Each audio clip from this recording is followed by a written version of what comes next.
अरे यारे सुगना मने मोहन सुगना हो तहरा मामा घरे जगह होला हो। अरे यारे सुगना मने मोहन सुगना हो तहरा मामा घरे जगह होला हो। कथी चढ़ी आइले शिवजी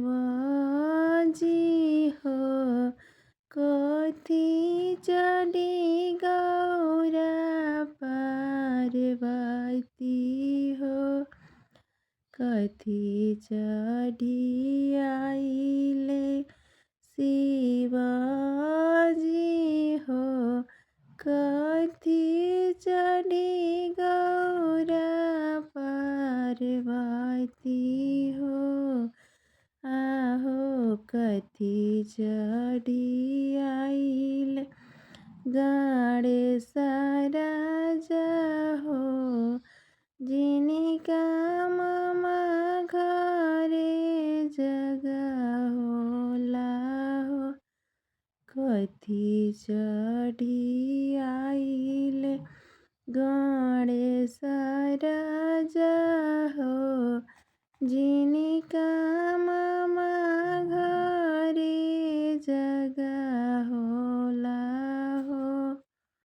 बसहा चढ़ी आइले शिवजी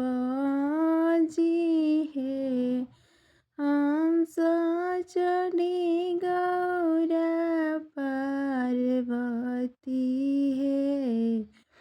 बसहा चढ़ी आइले शिवजी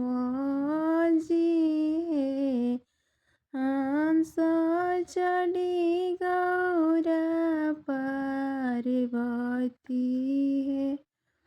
मूस चढ़ी आइले गणेश राजा हो जिनका मामा घरे जगह होला हो।